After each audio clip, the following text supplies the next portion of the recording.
একজন মানুষের কি কি গুণাবলী থাকলে মসজিদ কমিটির সদস্য হতে পারে? আমি নামাজে দাঁড়ালে অনেক সময় মন নামাজ থেকে অন্যদিকে চলে যায়, এর জন্য করণীয় কি এবং আমার নামাজ কি শুদ্ধ হবে? এরপরে প্রশ্ন, আমরা অনেক সময় অনলাইনে অনেক ভিডিও ওপেন করলে প্রথমে দেখি যার ভিডিও দেখছি তিনি সালাম দেন, তিনি অনেক আগে ভিডিওতে সালাম দিয়েছেন, এখন এই মুহূর্তে সালামটা নেওয়া আমার জন্য ওয়াজিব হবে কিনা? আমার ছেলে গর্ভে থাকার সময় আমি নিয়ত করেছি যে তাকে কোরআনের হাফেজ বানাবো। আমার ছেলের বয়স 6 বছর, তার মেধা শক্তি খুব কম, এক্ষেত্রে করণীয় কি? কেউ যদি নিজের স্বার্থ হাসিলের জন্য মহল্লার মুসলিম ভাইয়ের মধ্যে ঝামেলা বাঁধিয়ে দেয়, তখন তার ব্যাপারে ইসলাম কি বলে? মসজিদের ইমাম মুয়াজ্জিন এবং মাদ্রাসার শিক্ষকগণ যদি মসজিদ ও মাদ্রাসা থেকে বেতন নেয়, এটা জায়েজ হবে কিনা? এরপরে প্রশ্ন হলো, অনেক তান্ত্রিক তাদের পোস্টারে বিসমিল্লাহ, ইনশাআল্লাহ ইত্যাদি লেখে, ফলে সাধারণ মানুষরা না বুঝে তাদের কাছে যায় এবং তাদেরকে মুসলমান মনে করে। এরকম ধোঁকাবাজ তান্ত্রিকদের কাছে যাওয়ার বিধান কি? তন্ত্র মন্ত্র করা মানুষের সংখ্যা আমাদের দেশে দিন দিন বাড়তেছে। শহরে গ্রামে বিভিন্ন জায়গায় এই জাতীয় খনকার, কবিরাজ, তান্ত্রিক এগুলা দেখবেন যে ভরে গেছে। নামাজ কালামও পড়ার খোঁজ খবর নাই, কিন্তু উনি কবিরাজি করে। উনি কি করে? কবিরাজি করে। এমন কোন সমস্যা আল্লাহর জমিনে না যে সমস্যার সমাধান উনি দিতে পারে না। আছে না নাই? আপনাদের এলাকায় এরকম আছে না নাই? এই তান্ত্রিকরা আপনার স্বামী স্ত্রীর মধ্যে মনোমালিন্য আছে, উনি তাবিজ দিয়ে দিবে, আপনার ঠিক হয়ে যাবে। উনি আপনার আপোষ করে দিবে, উনি শত্রুতা উদ্ধার করে দিবে। যুবক ছেলেরা যৌবনের ভ্রম কোনো মেয়ের পিছনে পড়ে লাইফ শেষ করতেছে, ওই তান্ত্রিক সেটারও হাল করে দিবে, সমাধান করে দিবে। এরকম তান্ত্রিক আছে না নাই? ভালো করে শুনে রাখেন, এদের বেশিরভাগই হলো ব্ল্যাক ম্যাজিশিয়ান, কুফরি কালাম করে, জাদু করে।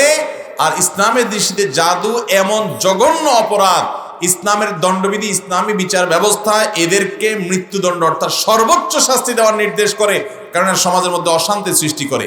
আমাদের ঘরে ঘরে আজকে জাদুর রোগের রোগী পাওয়া যায়, ঘরে ঘরে ঘরে ঘরে, জনে জনে। প্রায় প্রতিদিনই আমাদের কাছে কেউ না কেউ আসে, যাদেরকে বর্ণনা শুনলে আমরা বুঝতে পারি এটা ব্ল্যাক ম্যাজিকের রোগী, শেষ হয়ে গেছে। ভাইরা আমার, এই জাতীয় তন্ত্র মন্ত্র যারা করে, এদের শরণাপন্ন হওয়া জায়েজ নাই। তাদের শরণাপন্ন হওয়া কি নাই? আপনি যদি তাদের আশ্রয় নেন, তাদের সহযোগিতা নেন, কোনো ক্ষেত্র বিশেষে আপনার ঈমানও চলে যেতে পারে। এই জন্য এই সমস্ত তান্ত্রিক ফান্ত্রিকের কাছে যাবেন। কোরআনে কারীম শেফা, আপনার যে কোনো সমস্যার সমাধানের জন্য। মনে রাখবেন, আপনি সরাসরি আল্লাহর প্রশংসা করে সূরা ফাতিহা পড়ে আল্লাহর কাছে 2 হাত তুলে দোয়া করবেন। আপনি একজন নিজেকে পাপিষ্ট মনে করেন, আল্লাহ তাআলা আপনার দোয়া কবুল করবেন, আপনি নিশ্চিত থাকেন। আল্লাহ কোরআনে ওয়াদা করেছেন, উদউনি আস্তাজিব লাকুম, তোমরা আমার কাছে দোয়া করো, আমি তোমাদের দোয়া কবুল। আল্লাহ কথা দিয়েছেন কবুল করবেন। অতএব আপনি দোয়া করবেন আস্থা রেখে, আল্লাহর প্রতি বিশ্বাস রেখে, ইনশাআল্লাহ আপনার দোয়া বিফলে যাবে। ওই তান্ত্রিক ফান্ত্রিকের পিছনে যে ঈমান নষ্ট করবেন, ব্ল্যাক ম্যাজিশিয়ান ভরে গেছে। ফেসবুকে দেখবেন কমেন্ট বক্সে, তান্ত্রিক অমুক কামরূপ কামাখ্যা থেকে প্রশিক্ষণ প্রাপ্ত। দেখছেন নি? ইসলামী বিচার ব্যবস্থা থাকলে এগুলো সবগুলো ঠ্যাং ঝুলে শেষ করত।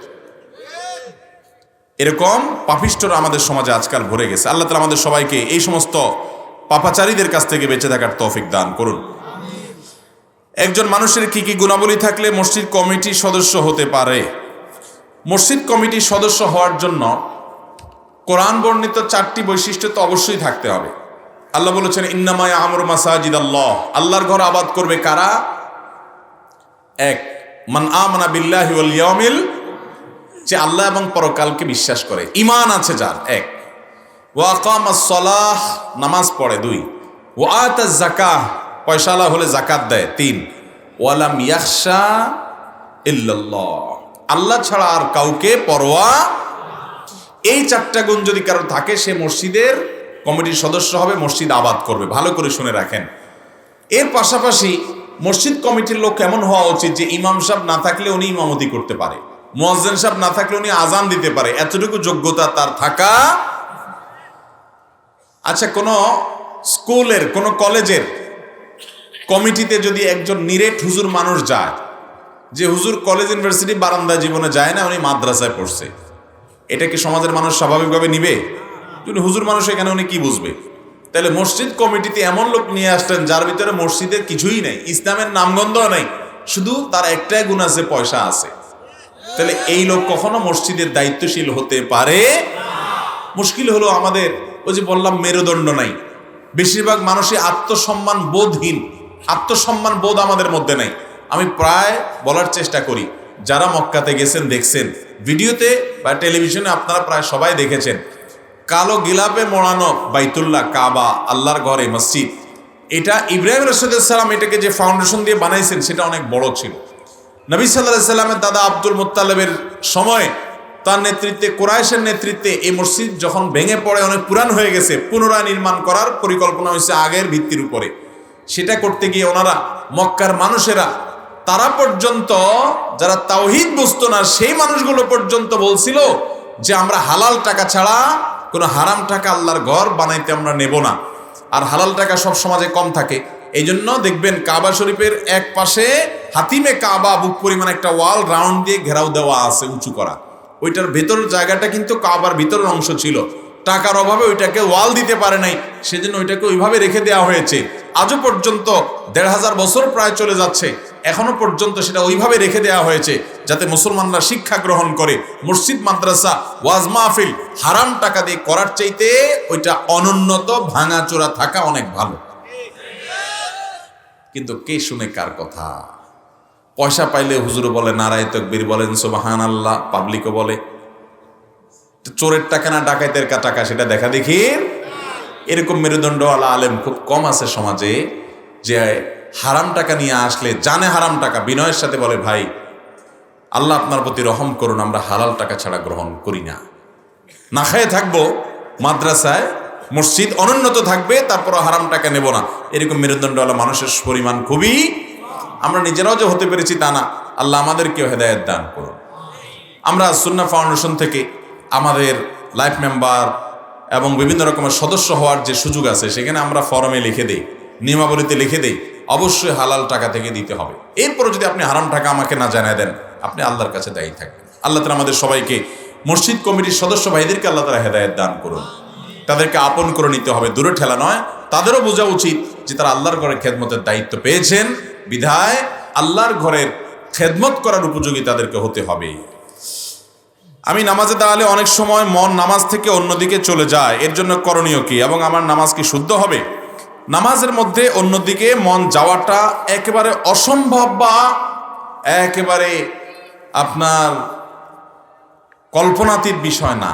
নামাজের মধ্যে মন অন্যদিকে যেতেই পারে, আপনার দায়িত্ব হবে মনটা যাতে সাথে সাথে ফেরত নিয়ে আসতে পারেন সেই চেষ্টা করা। মন চলে গেছে ইরান তুরান বিভিন্ন দিকে, আপনি সেটা নিয়ে জল্পনা কল্পনা করতেছেন, মনে মনে মন কেলা খাচ্ছেন, এইটা করতেছেন সেটা করতেছেন, এই জগতে আপনি ঢুকে গেলেন, এটা গুনাহের কথা। যখনই আপনার মনে পড়ছে আর আমি তো নামাজে আছি, সাথে সাথে নিজেকে ভৎসনা করে মনোযোগটা আল্লাহর দিকে নিয়ে আসেন। বাস আপনি এই চেষ্টা করলেই আপনার নামাজ হয়ে যাবে, এটা নিয়ে খুব বেশি অরিড হওয়ার কারণ নাই। যদি আপনি ইচ্ছাকৃতভাবে বসে বসে জল্পনা কল্পনা করেন এবং নিজেকে ফেরানোর চেষ্টা না করেন, সেটা দোষণীয়। নামাজের মধ্যে মনোযোগ ধরে রাখার জন্য অনেকগুলো টিপস আছে। এর ভিতরে 1 নম্বর টিপস হলো, আপনি নামাজের যথেষ্ট আগে থেকে মোবাইল টোবাইল টিপাটিপি বা অন্যান্য কাজ কাম বন্ধ করে দিবেন। একদম পরিপূর্ণ বসে বসে আল্লাহর জিকির, আল্লাহ স্মরণ করবেন, এরপর নামাজ শুরু করবেন। তাহলে দেখবেন নামাজে মনোযোগ আসছে। নামাজের একামত শুরু হয়েছে তখনও আপনি মোবাইল টিপতেছেন, তখন আপনি ফেসবুক দেখতেছেন, তাহলে নামাজে গেলে ওইটাই আপনার মনে আসবে। মনে রাখবেন, সারাদিন মাথার ভিতরে যা ঘুরে নামাজে দাঁড়ালে সেটাই। এই জন্য নামাজের বাইরে আল্লাহর স্মরণ এবং জিকির যত বেশি করবেন, নামাজের ভিতরে তত বেশি আল্লাহর কথা স্মরণ আসবে ইনশাআল্লাহ। দ্বিতীয়ত, নামাজকে দীর্ঘ সময় নিয়ে পড়বেন, ধীরস্থিরতার সাথে সালাত আদায় করবেন, লম্বা সময় নিয়ে যত আস্তে আস্তে সালাত আদায় করবেন, দেখবেন অটোমেটিকলি আপনার সালাতে মনোযোগ আসছে। আল্লাহ তাআলা আমাদেরকে সালাতে মনোযোগ আনার তৌফিক দান করুন। তৃতীয়ত, সালাতে কি দোয়া পড়েন, কি সূরা পড়েন, অর্থগুলো বুঝে পড়বেন, দেখবেন মনোযোগ ধরে রাখতে পারছেন। এরপরে প্রশ্ন, আমরা অনেক সময় অনলাইনে অনেক ভিডিও ওপেন করলে প্রথমে দেখি যার ভিডিও দেখছি তিনি সালাম দেন, তিনি অনেক আগে ভিডিওতে সালাম দিয়েছেন, এখন এই মুহূর্তে সালামটা নেওয়া আমার জন্য ওয়াজিব হবে কিনা?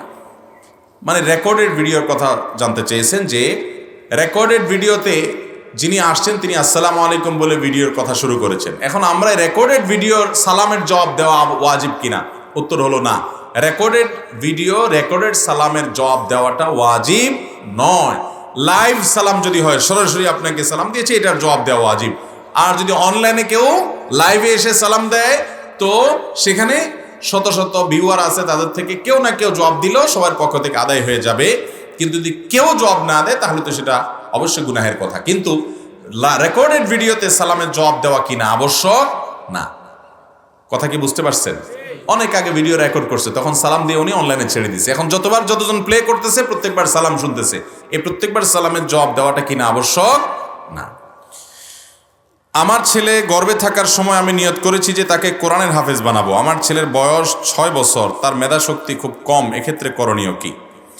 অনেকেই এই বিপদে আছেন, ছেলেকে হাফেজ বানাবেন নিয়ত করছেন, কিন্তু এখন ছেলের হেফজু শক্তি, স্মৃতিশক্তি ভালো না, মুখস্থ ধরে রাখতে পারে না, বহু চেষ্টা করছে আগাইতে পারে না। এখন কি করবেন? যেহেতু নিয়ত করছেন, উত্তর হলো যদি ছেলের জন্য অসহনীয় হয়, কষ্টকর হয়, ছেলের উস্তাজরা রেকমেন্ড করেন যে ওর জন্য হেফজু করাটা কষ্ট হবে, তাহলে তাকে জোর করে হাফেজ বানাতে যাবেন না।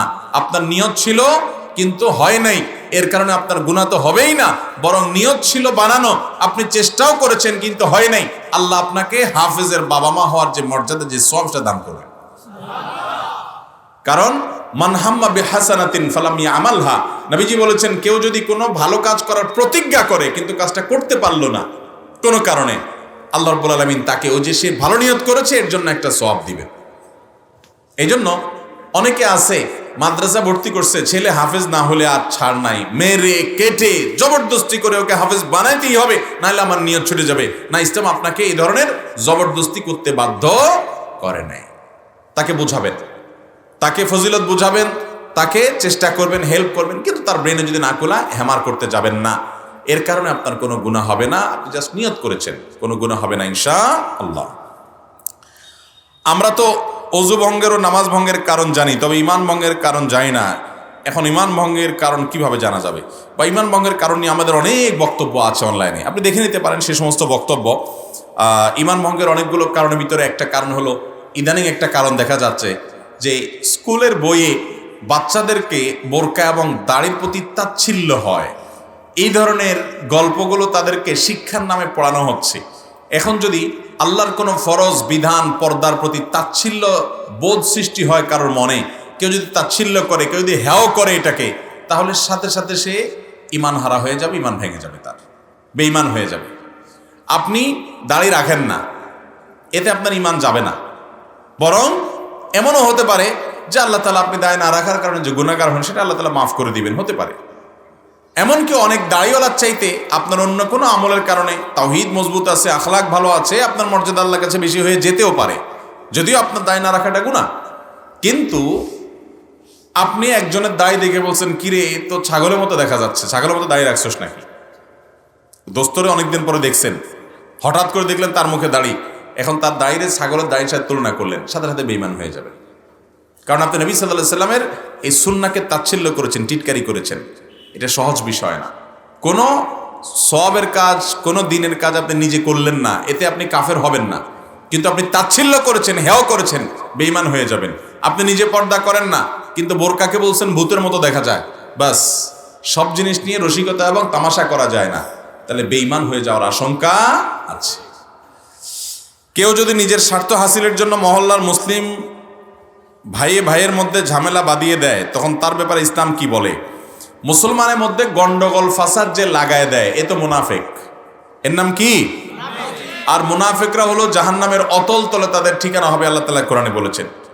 মনে রাখবেন, ইমানদারদেরকে আল্লাহ বলেছেন, ইমানদারদের মধ্যে দুটি গ্রুপ যদি গন্ডগোল লাগে, ফাসাদ লাগে, ফাসলিহু বাইনা আখওয়াইকুম, তাহলে তোমাদের ভাইদের মধ্যে, মুসলমানদের মধ্যে তুমি কি মীমাংসা করো। মিথ্যা কথা বলা কি জায়েজ না না জায়েজ? না জায়েজ। কিন্তু ওই মিথ্যা কথা বলা জায়েজ, বরং অনেক সত্যের চাইতে সরস। যেই মিথ্যা কথা শুধু একটু ঘুরিয়ে গাড়িয়ে বলা হলো দুজন মুসলমানের মধ্যে সম্পর্ক ভালো করার জন্য। ধরুন ওনার সাথে ওনার গন্ডগোল লাগছে, আপনি গিয়ে ওনাকে বললেন, ভাই উনি তো আপনার সম্পর্কে অনেক ভালো বলে, কে বলছে উনি আপনার বিরুদ্ধে শত্রুতা করে? অযথাই আপনি এটা বলছেন যায়। আবার ওনার কাছে যায় বলছেন, ভাই ওই লোকটাকে দেখছি আপনার সম্পর্কে বেশ ভালো আন্তরিক, সে।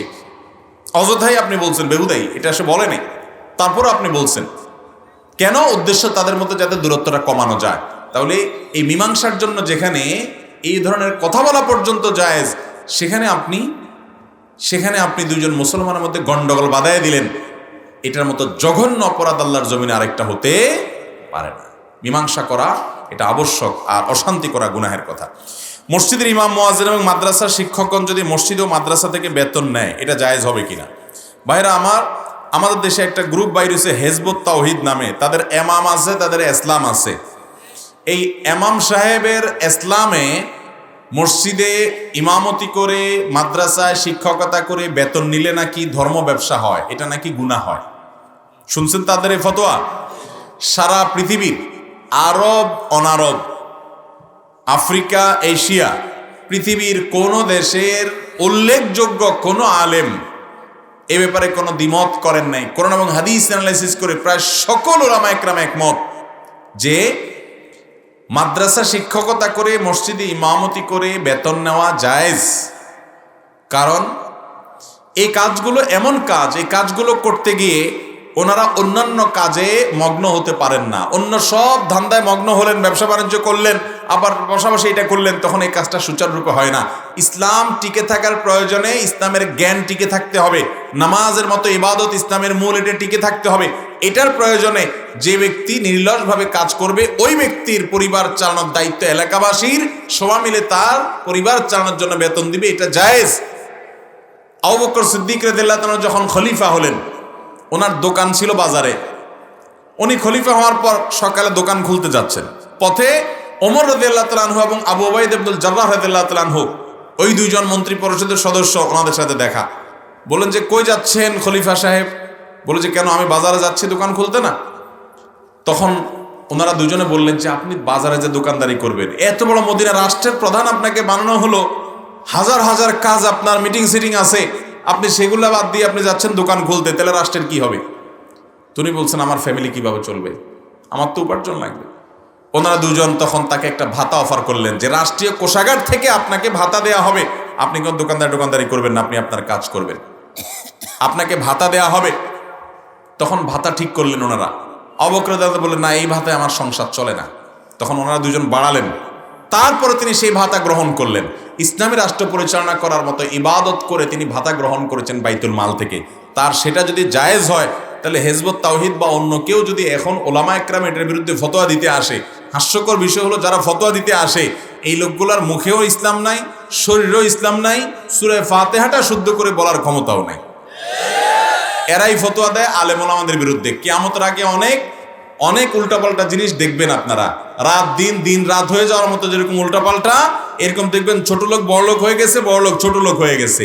পেটে পানা দিলে সূরা ফাতিহা বাইর হবে না, সে ফতোয়া দিচ্ছে সব আলেমদের বিরুদ্ধে।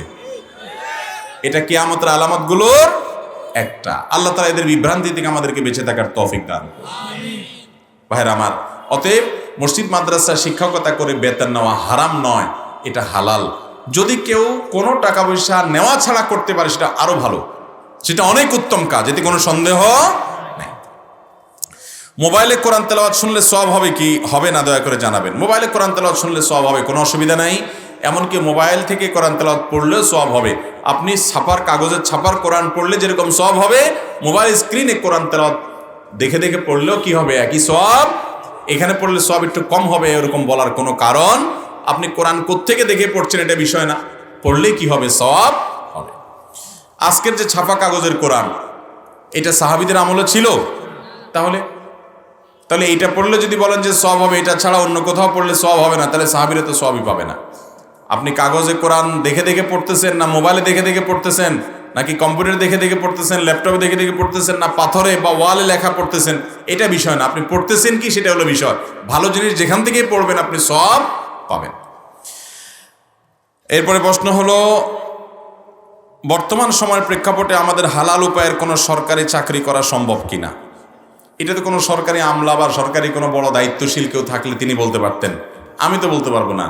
তবে এটুকু আমিও জানি আপনার মতো করে যে ঘুষ ছাড়া সরকারি চাকরি এখন সোনার, এখন না, সবসময় এটা সোনার হরিণ ছিল এদেশে। কবে এদেশে সেই দিন আসবে যেদিন ঘুষ ছাড়া সরকারি চাকরি হবে, সেই দিনের স্বপ্ন এদেশের প্রত্যেকটা মানুষ দেখে।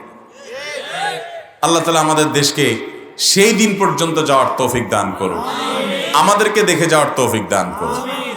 ভাইরা আমার, মনে রাখবেন, হারাম উপার্জন এটাকে বর্জন করার জন্য বুকে কিছু বল লাগবে, ইমানি শক্তি লাগবে। 2 নম্বর পথে আমি উপার্জন করব না, তার জন্য যত স্যাক্রিফাইস করা লাগে করব। আপনি ঘুষ দিয়ে সরকারি চাকরি যদি নেন, তাহলে সেই ক্ষেত্রে এই ঘুষের টাকার প্রেসারে আপনার 2 নম্বর উপার্জন করা লাগবে কি লাগবে না? বেতন যদি হয় 25,000, ঘুষ দেওয়া লাগে যদি 20 লাখ, এই 20 লাখ টাকা উঠাবে এই 25,000 টাকা বেতনের মানুষ কত বছর ধরে? তখন বাধ্য হইয়া তার ওই 20 লাখ 25 লাখের প্রেসার সামলাতে গিয়ে চুরি করা লাগবে কি লাগবে না? তো এইরকম চাকরি কেন করবেন?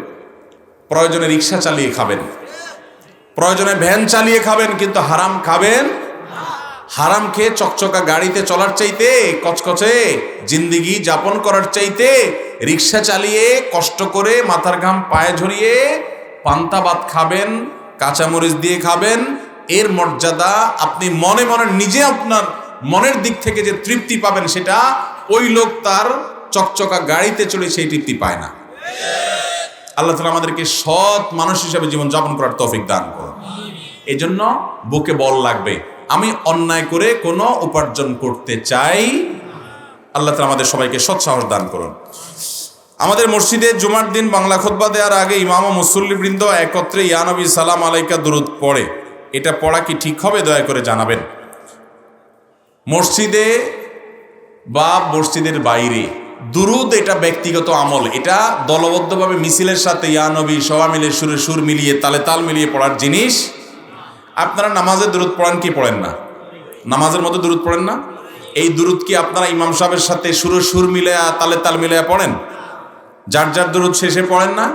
তো নামাজের বাইরে গেলে দুরূদ পড়ার জন্য আবার একজন ইমাম লাগবে কেন? যে ইমাম টান দিবে ইয়া নবী, তখন সবাই টান দিবেন। নামাজের মধ্যে কি সেটা আছে? তাহলে আপনাকে এটা কে শিখাইলো? দুরূদ এটা পার্সোনাল আমল।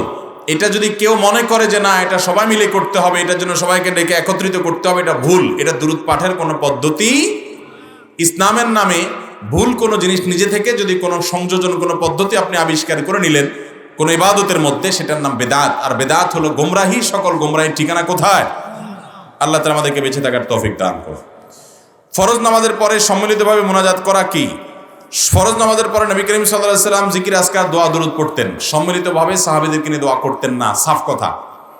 তিনি সম্মিলিতভাবে সাহাবীদের নিয়ে যদি দোয়া করতেন প্রকাশ্য দিবালোকে, শত শত হাদিসে বর্ণিত হতো, অথচ একটা হাদিসে এরকম পাওয়া যায় না যে নবী সাল্লাল্লাহু আলাইহি ওয়াসাল্লাম সালাম ফিরানোর পর সাহাবীদেরকে সাথে নিয়ে হাত তুলে এইভাবে দোয়া করেছেন আমরা যেভাবে করি ট্র্যাডিশনাল। তিনি জিকির আজকার করেছেন, দোয়া দুরূদ পড়েছেন, সেগুলো মুখস্থ করবো আমরা। এরপরে প্রশ্ন হলো, ওযু করার পর নামাজের বাইরে অথবা রুকু সিজদার সময় পেশাবের ফোঁটা বের হলে কি করব? ওযু করার পর নামাজের বাইরে অথবা রুকু সিজদার সময় যদি আপনার পেশাবের ফোঁটা চলে আসে, আপনি নিশ্চিত হন, তাহলে আপনার ওযু ভেঙে গেছে। ওযু করে কাপড়ে লেগে থাকলে কাপড়ের সেই জায়গাটা ধুয়ে আবার নতুন করে নামাজ পড়বেন। কিন্তু এটা অনেক মানুষের সূচিবায়ুর রোগ। এটা হলো এক ধরনের ওয়াসওয়াসা, মনের ভিতরে একটা বেহুদাই আপনার জল্পনা কল্পনা হয়, শয়তানি ওয়াসওয়াসা সৃষ্টি করে, কুমন্ত্রণা সৃষ্টি করে, মনে হয় পেশাব বের হয়ে গেছে, আসলে কিছুই না। এরকম অনেকের হয় কি হয় না? বহু মানুষের এটা হয়। কিছু লোক আছে দেখবেন ওযু করতে ওনার 10 মিনিট 15 মিনিট টাইম লাগে, কারণ ওনার সন্দেহ থাকে, মনে হয় শুকায় রয়েছে। 30 বার দেওয়ার পরও মনে হয় কি শুকায় রয়েছে। এগুলো ইবলিসে করে। এই সমস্ত মনে হয়কে পাত্তা দেওয়া যাবে। আপনার মনে হয় পেশাব বের হয়েছে, তাইলে আপনার পেশাব বের হয় না, মনে হয় রে পাত্তা দিবেন না, সাফ কথা। নবী করিম সাল্লাল্লাহু আলাইহি সাল্লাম পেশাবের পর এরকম যাদের মনে হয় রোগ আছে তাদের রোগ দূর করার জন্য পরামর্শ দিয়েছেন, ভিজা হাত নিয়ে এরকম পানির ছিটা মারবেন। পানির ছিটা মারবেন কেন? যাতে করে আপনার ওই মনে হয় পেশাব, এটা আর মনের ভিতরে শয়তান আনতে না পারে। কারণ পানি দিয়ে সব ফোঁটা ভিজা রয়েছে, এখন পেশাব বললেও কিরে কোনটা পেশাব কোনটা পানি আলাদা করতে পারবেন না। এই মনে হয় রোগরে যাতে দূর করতে পারে, যেন শয়তানের ওই মনে হয় পাত্তা দেওয়া যাবে। হ্যাঁ, আপনি জানেন যে পেশাব ফোঁটা পড়ছে, শরীরে ভিজা লাগছে, আপনি নিশ্চিত, ভিজা না লাগলে অনেক সময় বোঝা যায় যে হ্যাঁ নিশ্চিত পড়ে গেছে, তাহলে আপনি নামাজ ছেড়ে দিয়ে পবিত্র হয়ে আবার নামাজ পড়বেন এবং পুনরায় ওযু করবেন। এছাড়া ওই মনে হয়ের ভিত্তিতে কোনো আপনার সন্দেহ করার দরকার নেই। নামাজের রুকুতে জ্যাকেটের ফিতা, মাফলার বা চাদর খুলে রাখলে নামাজের ক্ষতি হবে কিনা? নামাজ পড়ার জ্যাকেটের ফিতা বা মাফলার না, জ্যাকেটের ফিতা বা আপনার কোনো কোটটা ইত্যাদি এগুলোর ফিতা খুলে রাখলেন, সোয়েটারের ফিতা খোলা রাখলেন, এর কারণে নামাজ হয়ে যাবে, কোনো অসুবিধা নেই। কিন্তু মাফলার যদি পরেন বা রুমাল যদি পরেন, তাহলে এটা যদি ওইদিকে এক মাথা আর এদিকে এক মাথা দিয়ে ঝুলায় রাখেন, এটাকে বলা হয় সাদাল। এটা জায়েজ নাই, হাদিস এটা নিষেধ আছে। কারণ এটা যখন এভাবে নামাজ পড়বেন, রুকুতে সিজদাতে গেলে বারবার এটা পড়ে যাবে, আপনার নামাজে মনোযোগ নষ্ট হবে। এটাকে আপনি গলায় পেঁচায়া অথবা কানে দিয়ে পেঁচায়া তারপর নামাজে দাঁড়াবেন। কথা কি বুঝাতে পারছি? একটা ওই মাথা পিঠের পাশে, আর একটা এই মাথা, এইভাবে দিয়ে আপনি নামাজে দাঁড়ায় গেলেন, এটা মাকরুহ, এভাবে করা উচিত না, হাদিসে নিষেধ আছে। বাকি এমনিতে আপনি পেঁচায়া দাঁড়াতে পারেন, কোনো সমস্যা নেই। আর ওই সোয়েটার ইত্যাদির খোলা রাখা, এটাও কোনো অসুবিধার কিছু নাই। কিন্তু সাধারণত জামার বোতাম খোলা রেখে আপনি কোথাও যান না, কিন্তু নামাজে সেটা করলেন, সেটা উচিত হবে না। কারণ আল্লাহ বলেছেন, ইয়া বানি আদম খুযু যিনাতাকুম ইনদা কুল্লি মাসজিদ। প্রত্যেক নামাজের সময় সুন্দর পোশাক আশাক পরো, অর্থাৎ আপনার সতর ঢাকো, বিধায় আপনি সুন্দর পোশাক পরবেন, পরিপাটি থাকবেন। কিন্তু সোয়েটার খোলা রেখে তো আপনি চলাফেরা করেন, ভালো জায়গায়ও যান, অতএব নামাজেও দাঁড়াতে পারেন, অসুবিধা নেই। নামাজে মনোযোগ থাকার জন্য চোখ বন্ধ করে নামাজ পড়া যাবে কিনা? খুব সুন্দর প্রশ্ন। মনোযোগ ধরে রাখাটা গুরুত্বপূর্ণ। মনোযোগ ধরে রাখার জন্য মাঝে মধ্যে আপনি চোখ বন্ধ করলেন, চোখ বন্ধ করলে মনোযোগটা আপনার ভালো থাকে, আপনি এটা করতে পারেন। কিন্তু এটা নিয়মিত করে রাখবেন না। স্বাভাবিক অবস্থায় চোখ খোলা রেখে নামাজ পড়াটাই হলো সুন্নাহ। চোখ খোলা রেখে নামাজ পড়াটাই কি সুন্নাহ। যদি আপনার মনোযোগ ধরে রাখার জন্য মাঝে মধ্যে আপনি এটা করেন বা অনেক সময় এটা করেন, তাহলে সেটা জায়েজ আছে। বাট এটাকে উত্তম মনে করা বা এটাকেই একমাত্র সিস্টেম বানিয়ে রাখার কোনো কারণ নাই। খোলা এবং স্বাভাবিক চোখ রেখে নামাজ পড়াটাই হলো সুন্নাহ। নামাজ ব্যতীত একটানা কতদিন রোজা রাখা রমজান ব্যতীত একটানা কতদিন রোজা রাখা জায়েজ আছে? রমজানের বাইরে টানা কতদিন রোজা রাখতে পারবেন? উত্তর হলো, এটার কোনো লিমিটেশন নাই যে আপনি এই কয়দিন রাখতে পারবেন, এর বেশি রাখতে পারবেন না। তবে সারা জীবন টানা রোজা রাখবো, কখনো রোজা আমি ভাঙবো না, হারাম দিনগুলো ছাড়া সবসময় রোজা রাখবো, এইভাবে টানা রোজা রাখা, এটার উপরে হাদিসে নিষেধাজ্ঞা আছে। আপনি নিজের জন্য দিনকে, ইসলাম পালনকে কঠিন বানাবেন না। তবে আপনি যেটা করতে পারেন, একদিন রোজা রাখলেন, একজন ইফতার করলেন, এটা উত্তম। এটাকে বলা হয় সিয়ামে দাউদ। দাউদ আলাইহিস সালামের রোজা এরকম ছিল, এটা উত্তম, এটা ভালো। একদম টানা রাখতে থাকলেন সারা বছর জুড়ে, এরকম করা অনুচিত। কিন্তু টানা আপনি 10 দিন 20 দিন রাখলেন, এরকম কোনো অসুবিধা তাতে নাই। আমাদের শহরের ভিতরে একটা মসজিদের পশ্চিম পাশের মসজিদের দেয়ালের সাথেই বড় কবরস্থান। প্রশ্ন হচ্ছে, কবর সংলগ্ন মসজিদে নামাজের বিধান কি? মসজিদের দেয়াল আছে স্বতন্ত্র, এরপরে কবরস্থান আছে আলাদা, এই মসজিদে নামাজ পড়া জায়েজ আছে, কোনো অসুবিধা নেই। আর যদি কবরস্থান মসজিদের ভেতরেই থাকে, তাহলে ওই মসজিদে নামাজ পড়া জায়েজ নাই। কথা কি বুঝতে পারছেন? নবী করিম সাল্লাল্লাহু আলাইহি সাল্লাম যে মসজিদে কবর আছে সেই মসজিদে নামাজ পড়তে নিষেধ করেছেন, এবং ইহুদিরা এটা করতো, কবরে নামাজের জায়গা বানাইতো। কবরস্থানকে নামাজ জানা বানানো জায়েজ নাই। ঢাকায়, দেশের বিভিন্ন জায়গায় দেখবেন মসজিদের ভিতরে কবর, এটা জায়েজ না, এটা গুনাহের কথা। হ্যাঁ, মসজিদের ওয়ালের বাইরে কবর, তাহলে নামাজ হয়ে যাবে। কিন্তু যারা মসজিদ এবং কবরস্থান বানাবেন, তাদের পরিকল্পনা করে বানানো ভালো। মসজিদের কেবলার সাইডে না হয়ে ডানে বামে উত্তর দক্ষিণে কবরস্থান হলে বেশি উত্তম, বেশি ভালো, যাতে করে দৃশ্য তো খারাপ না হয়। যদি এখানে ইন্টেনশন কবরকে সিজদা করা না, যার কারণে এতে শিরিক হবে না, নামাজ হয়ে যাবে, তারপরও ইচ্ছাকৃতভাবে এভাবে মসজিদের সাথেই একেবারে কেবলামুখী না করে উত্তরে দক্ষিণে কবরস্থান করতে পারলে অধিকতর উত্তম বা পূব পাশে। আমার শাশুড়ি আমাকে দেখতে পারে না, শুধু আমার নামে মিথ্যা বলে বেড়ায়, এই জন্য বলেছি আমি অপরাধ করলে আল্লাহ আমার বিচার করবে। উনি তখন বলে, আল্লাহ তোমার খালাতো ভাই হয়। এ কথা উনি কি ধরনের পাপ করে? অনেক মূর্খ শাশুড়ি, অনেক মূর্খ শ্বশুর, অনেক মূর্খ বৌমা আমাদের সমাজে আছেন। এই ধরনের মূর্খতা সুলভ আমরা অনেকে বলি। আল্লাহ তাআলা আমাদেরকে হেদায়েত দান করুক। মা বোনদের প্রশ্নগুলো আসে, বেশিরভাগই দেখা যায় তাদের আহাজারি, তাদের কষ্ট, শ্বশুরে কষ্ট দেয়, শাশুড়ি কষ্ট দেয়, স্বামী কষ্ট দেয়, তাদের এই যন্ত্রণাগুলোর কথা তারা আমাদের কাছে তুলে ধরেন। ভাইয়েরা আমার, বাবারা যারা শ্বশুর হয়ে গেছেন, মায়েরা যারা শাশুড়ি হয়ে গেছেন, ভালো করে শুনে রাখেন, পরের ঘরের মেয়ে যখন আপনার ঘরে আসে, এটা অনেক বড় একটা আমানত হয়ে যায়। আপনি তাকে অযথা খোঁচাখুচি করবেন, কষ্ট দিবেন, আঘাত দিবেন, বদদোয়া মুখে দেওয়া লাগবে না। এই যে তার প্রতি জুলুম করেছেন, আপনার জাহান্নামে যাওয়ার জন্য এটাই যথেষ্ট হতে পারে। আপনার নামাজ কালাম কুলাবে না আপনি যদি ওই বৌমার প্রতি জুলুম, অবিচার করেন। অতএব এই সমস্ত অবিচার থেকে বেঁচে থাকবো তো ইনশাআল্লাহ। এই যে আল্লাহ সম্পর্কে যদি এরকম মন্তব্য করে যে আল্লাহ তোমার খালাতো ভাই লাগে, এটা হয় সেটা হয়, এটা আল্লাহর শানে বেয়াদবি, আল্লাহর শানে বেয়াদবি। আল্লাহর শানে এরকম উক্তি করা যায়? আল্লাহ মহান স্রষ্টা, আমরা তার সৃষ্টি, তাকে কারোর ভাই হতে পারে, সেটা হোক বিচ্ছিন্ন আপনার স্বরূপ, তাচ্ছিল্য স্বরূপ, ঠাট্টা বা বিদ্রুপ স্বরূপ, সেটাও বলা জায়েজ নাই। এটা বললে তিনি আল্লাহর কাছে ইস্তেগফার করতে হবে, তওবা করতে হবে। এবং যে বৌমা যিনি প্রশ্ন করেছেন, আপনি লিখেছেন, আপনি বলেছেন আমি অপরাধ করলে আল্লাহ আমার বিচার করবে না, এরকমও না বলা ভালো। আপনি আল্লাহর কাছে বিচার চেয়ে নিতে যাবেন না। আমরা যদি আল্লাহর কাছে বিচার চাই, আল্লাহ বিচার শুরু করলে আমাদের কারো রক্ষা হবে? কত শত ভুল আমাদের হয়। এই জন্য এভাবে বলবেন না। আপনি বলবেন যে আমার দোষ না মা, আপনি আমাকে যে অভিযোগ দিচ্ছেন সেই অভিযোগে আমি অভিযুক্ত নই বা সে দোষে আমি দোষী নই, এটা আমার নামে আপনি যেটা বলছেন আপনি সত্য বলছেন না। আপনি আল্লাহর শপথ করে কসম করে বলতে পারেন, কিন্তু তাই বলে বিচার চেয়ে নিবেন না নিজের পক্ষে। কথার বলার ক্ষেত্রে আমরা অনেক সময় আল্লাহর সাথে কথা বলা, আল্লাহর সামনে কথা বলার যে আদব আছে এটা আমরা লক্ষ্য করি না। এরপরে প্রশ্ন হলো, ক্লাস 6-7 বইয়ে ভারতবর্ষে মুসলিম শাসকদের অবদান কার্যত অস্বীকার করা হয়েছে, এতে আমাদের সন্তানরা কি শিখবে?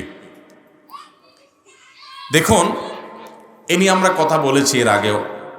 ক্লাস 6-7 বইয়ে, আপনার ইতিহাস ও সামাজিক বিজ্ঞানের বইয়ে খুবই ন্যাক্কারজনকভাবে ভারতবর্ষের মুসলিম শাসকদেরকে হেয় করা হয়েছে, তাদেরকে ভিলেন করে দেখানো হয়েছে আমাদের শিক্ষার্থীদের কাছে।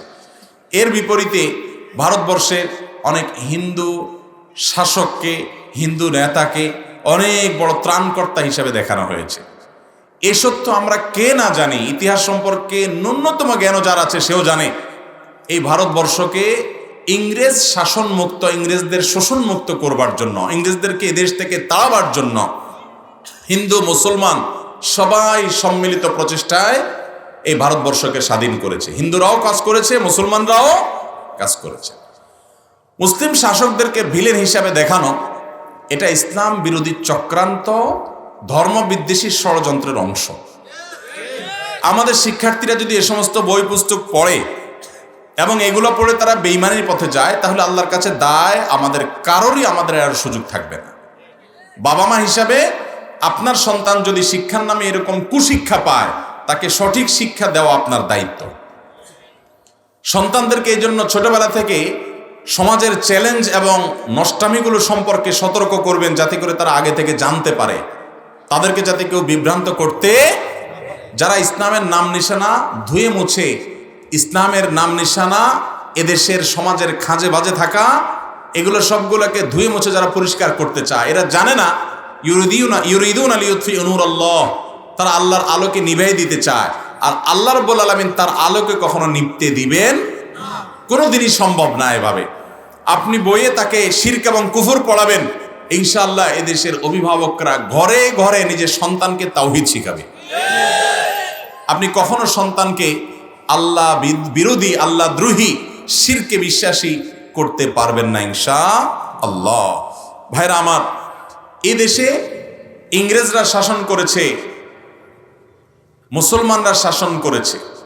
মুসলমানরা প্রায় 1000 বছর ভারতবর্ষ শাসন করেছে এবং আমাদের এই বাংলায় দক্ষিণ ভারতীয় শাসকরা এসে বাংলা শাসন করেছে। যত শাসকরা এসেছে সবাই এখানে শাসনের নামে শোষণ করেছে, শাসন করতে এসে লুটপাট করেছে, নিজের দেশে ফেরত নিয়ে গেছে, এখান থেকে সম্পদ নিয়ে গেছে। এখনো পর্যন্ত ব্রিটেন যারা আমাদেরকে সভ্যতা শিখায়, তারা এই ভারতবর্ষ শোষণ করে, জুলুম করে, নির্যাতন করে, নিষ্পেষণ করে এই ভারতের সম্পদগুলো নিয়ে গেছে, তাদের জাদুঘরে আছে। এখনো পর্যন্ত এরকম অনেক কিছু আছে। ময়ূর সিংহাসন দিল্লিতে, লাল কেল্লাতে যদি যান আপনি দেখবেন, আমি গিয়েছি, আমার দেখার সুযোগ হয়েছে। সেখানকার দামি দামি পাথর, মহামূল্যবান দুষ্প্রাপ্য জিনিসগুলো তারা নিয়ে গেছে। রানীদের মুকুটে শোভা পায় এ ভারতবর্ষ থেকে চুরি করা পাথর, ডাকাতি করা পাথর। অন্যান্য শাসকরা ভারতবর্ষকে যা দিয়েছে তার চেয়ে কম নিয়ে যায় নাই, বরং বেশি নিয়ে গেছে।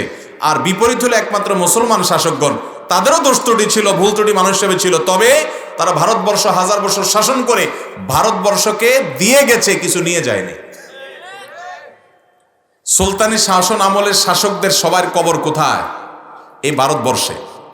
তারা এসেছেন কেউ তুরস্ক থেকে, কেউ ইরান থেকে, কেউ অন্যান্য এলাকা থেকে, কিন্তু তারা কেউ সেই এলাকায় ফিরে যান নাই। এখানে এসে এটাকেই ঘর বাড়ি বানিয়ে সবকিছু এখানে দিয়ে এখানেই মারা গেছেন। তারা এই দেশকে আপন করে নিয়েছেন। তারপরে মানুষের তাদের দোষ থাকতে পারে, কিন্তু আমাদের স্কুল কলেজের বইয়ে তাদেরকে ভিলেন হিসাবে দেখানো, দখলদার হিসাবে দেখানো, এটা ইতিহাসের বিকৃতি ছাড়া আর কিছু না। আমাদের প্রত্যেকের জেনে রাখা দরকার যে এদেশকে দখলদার মুক্ত করবার জন্য, ইংরেজ মুক্ত করবার জন্য হিন্দুদেরও অবদান ছিল, মুসলমানদেরও। তিতুমির, ফকির মজনু শাহ, তাদের অবদান ছিল কি ছিল না? হাজী শরীয়তুল্লাহর অবদান ছিল কি ছিল না? খেলাফত আন্দোলন, বাঁশের কেল্লা এদেশে মুসলমানরা করেছে না করে নাই? আরে স্বয়ং ইন্ডিয়া গেট, যেটা দিল্লির যে ইন্ডিয়া গেট, সে ইন্ডিয়া গেটে ভারতের স্বাধীনতার জন্য অবদান রাখা মানুষগুলোর নাম লেখা আছে। সেখানে খুব পরিষ্কার করে অনেক মুসলিম নেতাদের নাম আছে, অনেক আলেমের নাম আছে, হোসেন মাদানী রহমতুল্লাহর নাম সেখানে আছে। ভারতবর্ষে ইন্ডিয়া গেটে তারা স্বীকার করতেছে, আর বাংলাদেশে পাঠ্যপুস্তকে স্বীকার করতে রাজি না। ইসলামের বিরুদ্ধে, মুসলমানদের বিরুদ্ধে চক্রান্তের একটা সীমা থাকা উচিত, নির্লজ্জতার একটা সীমা থাকা উচিত। ভাইরা আমার, মুসলমান শাসকদের দোস্তুরি থাকতে পারে, তাদের যে অবদান আছে সেগুলো আলাপ করলে তো বিশাল বড় ফিরিস্তি হয়ে যাবে। এই ভারতবর্ষে সতীদাহ ছিল কি ছিল না? স্বামী মারা গেছে, স্ত্রীকে স্বামীর সাথে জীবন্ত পুড়িয়ে হত্যা করা, স্ত্রীকে পুড়িয়ে হত্যা করা, এই সতীদাহ ভারতবর্ষে ছিল কি ছিল না? এই সতীদাহ ভারতবর্ষ থেকে দূর করার জন্য প্রধান এবং মূল ভূমিকা পালন করেছে মুসলিম শাসকরা। বলা হয় রাজা রামমোহন রায়ের কথা। রাজা রামমোহন রায় সন্দেহাতীতভাবে তার সতীদাহ নির্মূলে অনেক অবদান ছিল। তিনি তার ক্ষুদ্র লেখনী এবং বিভিন্নভাবে ভূমিকা রেখে সতীদাহকে নির্মূল করার চেষ্টা করেছেন। দিল্লির সম্রাট দ্বিতীয় আকবর, তিনি তাকে রাজা উপাধি দিয়েছেন। এ ভদ্রলোক কোনো রাজ্যের রাজা ছিলেন না, কিন্তু তারপরও তার বিশেষ কিছু গুণের কারণে তাকে রাজা উপাধি দিয়েছেন। এই রাজা রামমোহন রায়, তিনি গতানুগতিক হিন্দু ধর্মে বিশ্বাসী ছিলেন না। তিনি একশ্বরবাদের কথা বলতেন, বহুত্ববাদের বিরোধিতা করতেন। যাই হোক, এ রাজা রামমোহন রায় তিনি অবদান রেখেছেন, কিন্তু তাকেই অনেকে হিরো হিসাবে শুধু উল্লেখ করে, অথচ মুসলিম শাসকরা প্রত্যেকে এই ভারতবর্ষ থেকে সতীদাহের মতো এরকম নির্মমতা, এরকম জুলুম অবিচার বন্ধে তারা ভূমিকা রেখেছেন। এই কুসংস্কার তারা দূর করেছেন। আপনি সর্বশেষ একেবারে রাষ্ট্রীয় অর্ডার দিয়ে সতীদাহ দূর করার জন্য যার কথা আপনি জানেন, তিনি হলেন আওরঙ্গজেব, সম্রাট আওরঙ্গজেব তিনি। এবং তার আগে যতজন ছিল বেশিরভাগ মুসলিম শাসকদের অবদান ছিল। আপনি ইবনে বাতুতার ইতিহাস পড়েন, আপনি ইংরেজদের লেখা ইতিহাস পড়েন, আপনি প্রায় সবগুলো ইতিহাস ঘাটলে আপনি দেখবেন মুসলমান শাসকদের কত অবদান ছিল। কই ষষ্ঠ সপ্তম শ্রেণীর ইতিহাস এর বইতে, আপনার সামাজিক বিজ্ঞানের বইতে সে বিষয়ে যে সতীদাহ নির্মূলে মুসলিম শাসকদের অবদানের কথা তো উল্লেখ নাই। তাহলে এক পেশে ইতিহাস দিয়ে আমাদের সন্তানদেরকে মুসলিম বিদ্বেষী করার ঘৃণ্য ষড়যন্ত্র করা হয়েছে। আমরা সরকারের কাছে উদাত্ত আহ্বান জানাবো, যেই কুচক্রী মহল বেকায়দায় ফেলার জন্য, সমাজকে অস্থিতিশীল করার জন্য এই চক্রান্ত করেছে, তাদের মুখোশ উন্মোচন করা হোক, তাদেরকে বিচারের মুখোমুখি করা হোক। এখন তো পত্রপত্রিকা বের হয়েছে, তারা নাকি গুগল থেকে ট্রান্সলেট করে, নকল করে এই বইয়ের কিছু অংশ তারা লিখেছে। অর্থাৎ বাচ্চাদের নকল করলে যারা নীতির কথা শোনাবে, তারা বাচ্চাদের বইয়ে নকল করে বই লিখেছে। তো এই সমস্ত অসৎ, এই সমস্ত খারাপ মানুষগুলো সবসময় ইসলাম বিদ্বেষী হয়, কারণ ইসলামের পক্ষে থাকলে তো অসৎ কাজ করা যায় না। আল্লাহ তাআলা এই সমস্ত অসৎদের থেকে আমাদেরকে বেঁচে থাকার তৌফিক দান করুন। সন্তানদেরকে দ্বীনি চেতনা তাদের মধ্যে জাগ্রত করবেন এবং সঠিক ইতিহাস তাদেরকে শেখাবেন। এরপর প্রশ্ন হলো, শাশুড়ি আমাকে খাবারের কষ্ট দেয়, কথায় কথায় ভুল ধরে, মানুষের কাছে আমার বদনাম করে, আমার স্বামীর উপর টাকার চাপ দেয়, এবং যা শাশুড়ি মিলে আমাকে অন্য চোখে দেখে। তারপরেও আমি চাই সবাই মিলেমিশে চলবো, কিন্তু কেউ আমাকে মূল্যায়ন করে না, কারণ আমার বাচ্চা নেই। 15 বছর হলো আমার বিয়ের বয়স, আমাকে একটু কিছু হলেই বাচ্চা ধরতে দেয় না, শাশুড়ি তো আরও দেখতে পারে না, আমাকে ফোন দিলেও কথা বলতে আগ্রহী না। এই অবস্থায় তাদের সঙ্গে কথা না বললে গুনাহ হবে কিনা? দেখুন, আমাদের সমাজে একটু আগে আমি বলছিলাম, মেয়েদের প্রতি যে কত জুলুম হয়, কত নির্যাতন হয়। কোনো মেয়ের যদি বাচ্চা না হয়, এটা কি তার দোষ? আল্লাহর ফয়সালা। বাচ্চা দেওয়া না দেওয়ার মালিক কে? অনেক সময় দেখা যায় পুরুষের শারীরিক ত্রুটির কারণে বাচ্চা হয় না, হতে পারে কি পারে না। তাহলে এক্ষেত্রে মেয়েদেরকে দোষারোপ করা অবিচার এবং অন্যায়। অনেকে খোঁটা দেয় সমাজে, যাদের বাচ্চা হয় না তাদেরকে কি জানি বলে, গালি দেয়, কি দিয়া যেন আপনাদের এলাকায় কি বলে, বন্দা বলে, খোঁজা বলে, আরো কি কি বলে, হ্যাঁ, হাতকুড়ে বলে। কারোর বাচ্চা না হলে তাকে এই সমস্ত কথা বলা কাদের চরিত্র জানেন? কাফেরদের চরিত্র। আল্লাহ তাআলা সূরা ইন্না তানার মধ্যে বলছেন, ইন্না আতাইনাকাল কাউসার ফাসাল্লি লিরাব্বিকা ওয়ানহার ইন্না শানিয়াকা। মক্কার মুশরিক কাফেররা আমাদের নবীজিকে বলতো, আরে তোমার কোনো ছেলে নাই, নির্বংশ।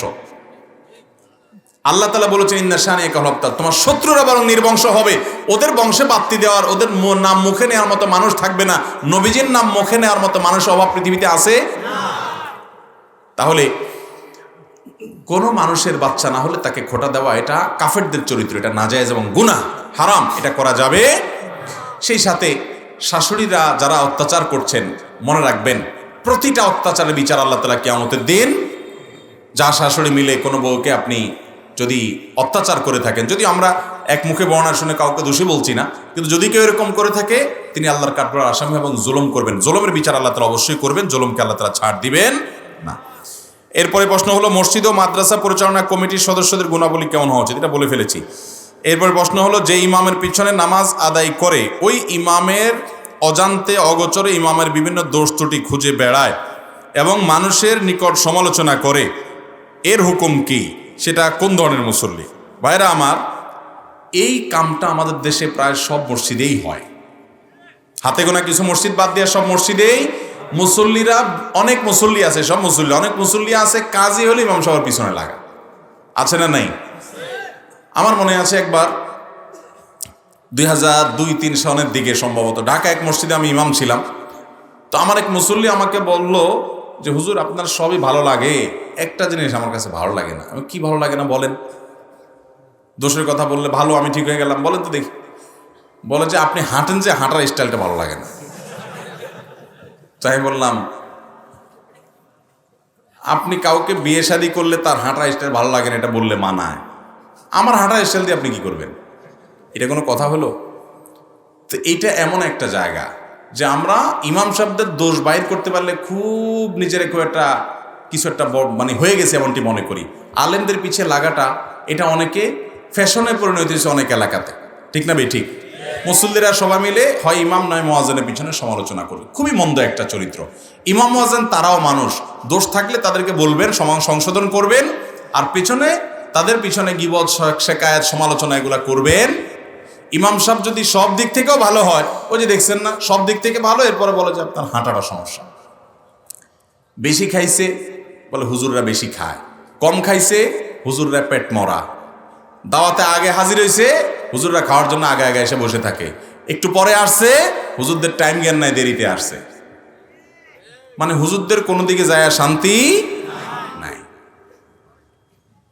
ভাইরা আমার, কোন এলাকায় বলে এক লোক ছিল, তাকে যত মানুষ দাওয়াত দিত সে সব দাওয়াতে দোষ ধরত, রান্নার দোষ ধরত, একটা না একটা দোষ সে বাইরেই করতো, এটা বেশি হয়েছে, এটা কম হয়েছে, হান হয়েছে, তান হয়েছে, একটা কিছু বলতো, এটা গরম, এটা ঠান্ডা। তো এক মহিলা খুব চালাক, চতুর, শিক্ষিত, উনি বললো যে এই ভদ্রলোকের আমি দাওয়াত দিয়ে খাওয়াবো, দেখি কেমনে দোষ ধরে। উনি ওই ব্যক্তির উপরে অ্যানালাইসিস করলেন যে সে কি কি দোষ ধরে, বেশি গরম হলে দোষ ধরে, বেশি ঠান্ডা হলে দোষ ধরে, তাহলে কুসুম রাখতে হবে, লবণ কম বেশি দোষ ধরে, এটা ধরে সেটা ধরে, সব ঠিকঠাক মতো তার রুচি অনুযায়ী সব ঠিক মতো রান্না বাড়া করছে, দোষ ধরার মতো কোনো পয়েন্ট নাই। এবার দাওয়াত দিয়ে খাওয়াইছে, খানা শেষে বলতেছে কেমন হয়েছে বলেন, দোষ ধরার মতো কিন্তু কিছু পয়েন্ট নাই। এবার সে বলতেছে, কিছুক্ষণ চুপচাপ থেকে বলতেছে এত ভালো ভালো না, মানে দোষজন কিছুই ধরতে পারলো না, তো একটা খোঁচা তো মারতেই হবে, তো বলে কি এত ভালো। তো অনেক এলাকার মুসল্লিরা আছে এই অবস্থা, ইমাম সাহেবের আর কিছু নাই, তো বলে ইমাম সাহেব এত ভালো, ইমাম এত ভালো ভালো না। হুজুর চার দোকানে আড্ডা মারলেও দোষ, হুজুর মানুষ চার দোকানে বসে বসে আড্ডা মারে, এখানে গিবত শেখায়তে হুজুর সেখানে বসে, আর চায়ের দোকানে বসে না, সেটাও দোষ, হুজুর অসামাজিক, এত ভালো ভালো না। ভাইরা আমার, ওলামা একরামের গোশতটা বিষাক্ত। ইমাম ইবনে তাইমিয়া রাহমাতুল্লাহ আলাইহি তার একটা উক্তি আছে যে লুহুমুল উলামা মাসমুমা, ওলামাদের গোশত বিষাক্ত। ওলামাদের গোশত বিষাক্তের মানে বুঝেন? মানে কারোর পিছনে সমালোচনা করা মানে হলো মরা মানুষের গোশত খাওয়ার সমান। তো ওলামাদের পিছনে দুর্নাম করা মানে গোশত খাওয়ার মতো। আর মনে রাখবেন ওলামাদের গোশত বিষাক্ত, তাদের দুর্নাম করবেন আল্লাহ তাআলা আপনাকে দুনিয়াতে বেইজ্জত করবেনই করবেন। এই জন্য ইমাম মুয়াজ্জিনদের পিছনে লাগালাগি করবেন, তাদের যে ত্যাগ আপনার চাইতে অনেক বেশি। মসজিদে একটু ময়লা দেখে মুয়াজ্জিন সাহেবের উপরে ক্ষেপে যান, কেন আপনি মসজিদ সাফ করতে পারেন না? আপনি মুসলমান, মসজিদ সাফ করলে আপনার সওয়াব হবে না? ওই বেচারা ত্রুটি হলে তাকে বুঝায় দেন, ঠিক আছে 100 বার, কিন্তু তাই বলে তাকে 14 গোষ্ঠী উদ্ধার করবেন চাকরের মতো, নিজে সাহেবগিরি করবেন। মসজিদ পরিষ্কার করার দায়িত্ব আপনার আছে না নেই? মুয়াজ্জিন সাহেব কখনো আজান দিতে দেরি করে ফেলছে, আপনি টাইম মতো আজানটা দিয়ে দেন, আপনার স্বাভাবিক হবে না? আমরা দোষ ধরতে খুব বেশি অভ্যস্ত। ইমাম মুয়াজ্জিনরা তারা দুধের দোয়া না, তাদেরও দোষ থাকতে পারে, দোষ থাকলে যথাযথ নিয়মে সংশোধন করেন, কিন্তু খোঁচাখুচি করাটা গুনাহের কথা। আপনারা প্রতিদিন এত ওয়াজ মাহফিল করেন, কিন্তু সমাজের পরিবারগুলোতে পরিবর্তন হচ্ছে না কেন? পরিবর্তন হচ্ছে না আপনাকে কে বলেছে? হয়তো পরিমাণে কম হচ্ছে, বেশি হচ্ছে, সে প্রশ্ন আপনি তুলতে পারেন। পরিবর্তন অবশ্যই। বহু মাহফিল শেষে অনেক ব্যক্তিগতভাবে অনেকের পরিবর্তনের কথা আমাদেরকে জানিয়েছেন। দিনাজপুরে এক মাহফিলে বউ এবং শাশুড়ির পারস্পরিক অধিকার সম্পর্কে আমরা আলোচনা করেছিলাম কোন এক প্রশ্নের উত্তরে। আলোচনার পর মাহফিলের আয়োজকদের একজন আমাকে ফোন দিলেন। ফোন দিয়ে বললেন যে ভাই, আমি যাচ্ছিলাম মাহফিল শেষ করে পথে, তখনও গাড়িতে, আমার ফোন দিয়ে বললেন ভাই একটা খুশির কথা আপনারা না শুনে পারতেছিলেন। বলে কি খবর? বলে খুশির কথা হলো আমাদের মাহফিলে মহিলা প্যান্ডেলে একজন বৃদ্ধা চাচি আসছেন, উনি শাশুড়ি। ওনার বৌমার সাথে ওনার দীর্ঘদিন কোনো কথাবার্তা নাই, কোনো যোগাযোগ নাই, মনোমালিন্য, দুজন দুই দিকে হাঁটে, অনেক দিন পর্যন্ত সম্পর্ক খুব খারাপ ছিল। উনি শাশুড়ির প্রতি, বউয়ের প্রতি, বৌমার প্রতি অনেক জুলুম করেছেন। তো আপনার আজকের মাহফিলে উনি আলোচনা শোনার পর বাড়িতে গিয়ে বৌমাকে জড়ায় ধরে মাপটাপ চেয়ে তার সাথে কথাবার্তা বলে স্বাভাবিক হয়ে গেছেন এবং বলছেন মা আর কোনোদিন জুলুম করব না, আমরা মিলেমিশে থাকবো। ওই শাশুড়ি আবার ফোন করে আয়োজকদেরকে জানাইছে যে আজকের আলোচনার পর আমরা এটা মিশে গেছি, আমার জন্য দোয়া করিও, তাদের সাথে ব্যক্তিগত সম্পর্ক আছে। ওই ভদ্রলোক আমাকে আবার ফোন করে জানিয়েছেন। আমি আল্লাহর শুকরিয়া আদায় করেছি যে একজন মানুষের যদি সংশোধন হয়, একটা পরিবারের যদি শান্তি আসে, তাহলে পুরো মাহফিল সার্থক ইনশাআল্লাহ। অতএব মাহফিলের কোনো লাভ হয় না এটা বললে ভুল হবে। আমি প্রায় সময় বলার চেষ্টা করি, আমাদের দেশের মতো অর্থনৈতিকভাবে পিছিয়ে থাকা, শিক্ষার দিক থেকে পিছিয়ে থাকা, নানা দিক থেকে পিছিয়ে থাকা একটা দেশে যেই পরিমাণ অপরাধ প্রবণতা থাকার কথা ছিল, আলহামদুলিল্লাহ তার তুলনায় অনেক কম আছে এখনো। আপনি আফ্রিকার অনেক দেশে চলে যান, আপনি অবাক হয়ে যাবেন অপরাধ প্রবণতা কাকে বলে, কত প্রকার, কি কি। আমাদের দেশে অপরাধ প্রবণতা, অপরাধের নিয়ন্ত্রণ যতটুকু আছে, এর জন্য এদেশের প্রশাসন, আইন শৃঙ্খলা রক্ষাকারী বাহিনী, তাদের যেরকম অবদান আছে, মিম্বর এবং মসজিদের মিম্বর এবং ওয়াজ মাহফিলের স্টেজগুলোর অবদান তার চাইতে অনেক বেশি। কারণ আজ পর্যন্ত ওয়াজ মাহফিলের ওয়াজ শুনে মাদকের কারবারি হয়েছে শুনছেন?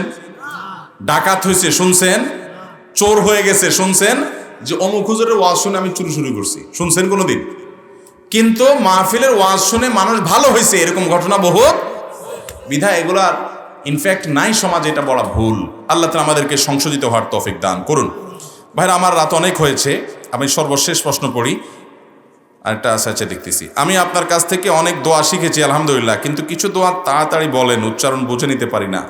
সালাতুল হাজত নামাজের দোয়াটা আস্তে আস্তে বলে দিবেন, মোবাইল দেখে শিখে নিব। আচ্ছা ঠিক আছে ইনশাআল্লাহ। ভাই প্রশ্ন করেন না, আমাকে পরামর্শ দিয়েছেন। আমার একটু তাড়াহুড়া করে বলার স্বভাব আছে, ঠিকই বলছেন উনি, খারাপ বলেন নাই। আমি সামনে থেকে আস্তে আস্তে বলার চেষ্টা করবো ইনশাআল্লাহ। দেন কি প্রশ্ন? এরপরে প্রশ্ন ভাই, মাদ্রাসার উন্নয়নে কি কোনো মেলা বা ঘোড়া দৌড়ার আয়োজন করা যাবে কিনা? এটা আবার কি সিস্টেম ভাই? কিরকম মেলা? কিরকম মেলার টাইপ কি? নাচ গান, ফুর্তি ফার্তা, জুয়া ইত্যাদি ইত্যাদি। মেলা মানে তো সেগুলো থাকবে না। তো এটা যদি কোনো মাদ্রাসার জন্য এগুলা করেন, তাহলে এটা হবে কোরবানি করার জন্য গরু চুরি করার মতো। উদ্দেশ্য কিন্তু কোরবানি করা, উদ্দেশ্যটা ভালো না, কিন্তু ভালো উদ্দেশ্যে কামটা করছে কি? গরু চুরি। তাহলে মাদ্রাসার উন্নয়ন এটা ভালো না খারাপ? ভালো। উন্নয়ন মাদ্রাসার হবে, উদ্দেশ্য ভালো, কিন্তু পদ্ধতি কি? গরু চুরির মতো। হারাম কাজ, হারাম কাজের আয়োজন। বিদায় এটা কি হবে না? জায়েজ হবে। আমি আপনাকে আল্লাহর জন্য ভালোবাসি। আমাদের দেশে অনেক ওয়াজ মাহফিলে দেখা যায় বিজ্ঞ ওলামা একরামগণ স্টেজের নিচে বসা থাকেন, কিন্তু অনেক অজ্ঞ ব্যক্তিদেরকে স্টেজে বসানো হয়। এটা কতটুকু যুক্তিসঙ্গত? অনেক মাহফিলে এটা হয়, আসলে উচিত না। ওলামা একরামকে মর্যাদা দিতে হবে। অনেক মসজিদে, অনেক মাদ্রাসায় দেখা যায় যে ওলামা একরামকে চাকরের মতো আচরণ করা হয়। এটা মূর্খতা ছাড়ার কিছুই না। তাদেরকে সম্মানের চোখে দেখতে হবে। নবী সাল্লাল্লাহু আলাইহি সাল্লাম বলেছেন, যে ব্যক্তি আলেমদের মর্যাদা বুঝে না সে আমার উম্মত না। সে আমার কি না? নবীজি সাল্লাল্লাহু আলাইহি সাল্লাম তাদেরকে উম্মত না বলে পরিচয় দিয়েছেন, আলেমের মর্যাদা যদি না বুঝে। সেজন্য ওলামায়ে কেরামের মর্যাদা বুঝতে হবে। ওয়াজ মাহফিলগুলো, এগুলো অনেক ক্ষেত্রে কোনো কোনো ওয়াজ মাহফিল, সবগুলো না, সবগুলো বেশিরভাগই ভালো আলহামদুলিল্লাহ। কিছু কিছু ওয়াজ মাহফিল দেখা যায় সমাজের বিত্তশালী, সম্পদওয়ালা, প্রভাবশালী, যাদের নানা দিক থেকে আল্লাহ তাআলা জোর দিয়েছেন, ক্ষমতা দিয়েছেন, এই লোকগুলোকে তেল মারার একটা মঞ্চে পরিণত হয়। ঠিক না বে ঠিক? আর সেই লোকগুলো দুনিয়ার সব জায়গায় ভাই আটপারি বাটপারি চলে, এই মাহফিলে আইসাও বাটপারি। এখানে অন্তত আইসা কিছু শিখার চেষ্টা করি, বিনয়ী হই। সব মানুষ একরকম না আলহামদুলিল্লাহ, অনেক ভালো মানুষ দেখেছি, তারা এসে এখান থেকে শেখার চেষ্টা করেন, বিনয়ী হন। আবার অনেক অমানুষ আছে যে ওয়াজ মাহফিলে এসে, এমনকি মসজিদে যাইয়া উনি নেতাগিরি দেখানোর চেষ্টা করে। মসজিদে যায় মানুষ গোলামি করার জন্য, উনি সেখানে কি নেতাগিরি দেখায়। আরে গোলামের আবার কিসের নেতাগিরি? আল্লাহ তাআলা আমাদের সবাইকে গোলাম হওয়ার তৌফিক দান করুন। মানুষের নেতা হওয়ার চাইতে আল্লাহর গোলাম হওয়ার মর্যাদা অনেক। মানুষের নেতা হওয়ার চাইতে আল্লাহর গোলাম হওয়ার মর্যাদা অনেক। আপনি কোন একটা অফিসের অনেক বড় কর্মকর্তা, আর আরেকজন হলো প্রধানমন্ত্রী বা প্রেসিডেন্টের পিএস, মর্যাদা কার বেশি? পিএস এর মর্যাদা বেশি না? কারণ সে পিএসটা কার? প্রধানমন্ত্রী প্রেসিডেন্টের পিএস, তার মর্যাদা পাওয়ার অনেক বেশি না? স্থানীয় অনেক বড় বড় নেতা আছে, এদের চাইতে ওই পিএস এর পাওয়ার অনেক বেশি না কম? লোকটা পিএস, পার্সোনাল সেক্রেটারি বা পিয়ন হতে পারে, কিন্তু পিয়নটা যখন বড় ব্যক্তির হয় তার মর্যাদা অনেক বেশি হয়। অতএব গোলাম যখন আল্লাহর হয়, সৃষ্টিকর্তার গোলাম হয়, তখন দুনিয়ার নেতার চাইতে তার মর্যাদা অনেক। অতএব মসজিদে, দ্বীনি শিক্ষা প্রতিষ্ঠানে, ওয়াজ মাহফিলে আমরা গোলাম হয়ে যাব না নেতা হয়ে যাব? আল্লাহ আমাদেরকে বুঝার তৌফিক দান করুন।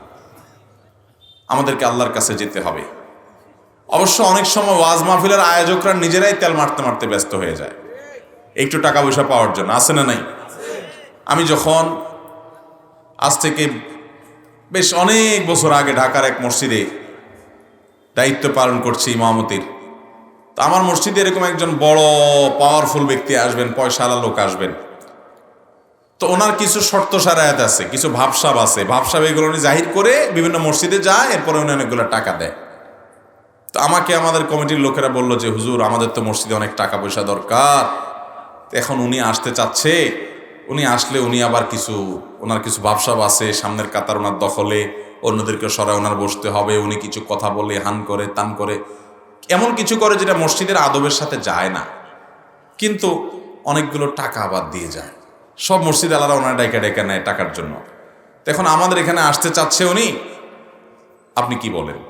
তাই আমি বললাম দরকার নেই, আমার মসজিদ গরিব থাকুক, কিন্তু মসজিদের সম্মান, মসজিদের মর্যাদা চুল পরিমাণ কমুক, মসজিদের সাথে যায় না এমন কোনো মাতবরি সর্দারির মহড়া এখানে দেয়া হোক, এটা আমি চাই না। এটা আল্লাহর ঘরে, এটা গোলামি করতে আসছি আমরা দেই নাই আলহামদুলিল্লাহ, কিন্তু মসজিদ ভেঙে পড়ে যায় নাই। মসজিদ সকল প্রয়োজন মসজিদের পূরণ হয়েছে। আমার মনে আছে যে পাশে থাকা জমিও আমরা কিনেছি, সেখানে প্রথম 3 তলা, তারপরে উপরের দিকে আরো বিল্ডিং আমরা করেছি, সব হয়েছে, আল্লাহ সব ব্যবস্থা করেছেন, থেমে থাকে নাই।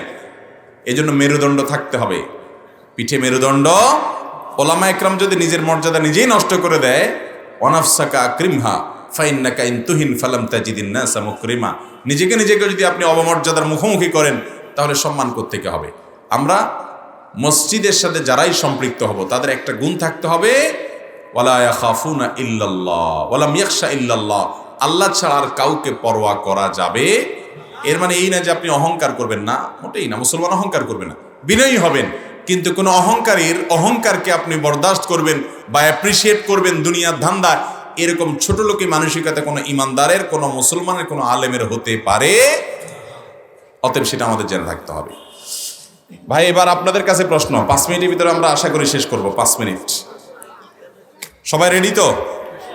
প্রশ্ন করবো আমার আলোচনা থেকে, প্রশ্নোত্তরকে। আজকে যে প্রশ্নোত্তর আমরা করেছি, যে আলোচনা করেছি, সেখান থেকে আমরা প্রশ্ন করব, আপনারা উত্তর দিবেন।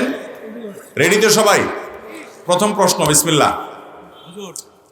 বসেন, এখানে কোনো কথা নাই, ফোনে কোনো আলাপ নাই, আপনি বসেন। আপনার ওটা কেন দেব? অন্যরা কি দোষ করছে তাহলে? আপনি ওইগুলো নিয়ে যাচ্ছেন কেন? দিক দেন, দেখেন ওনার প্রশ্ন দিয়ে উনি বাকি সব নিয়ে হাঁটা দিচ্ছে বাড়িতে। রাখেন ভাই, প্রথম প্রশ্ন,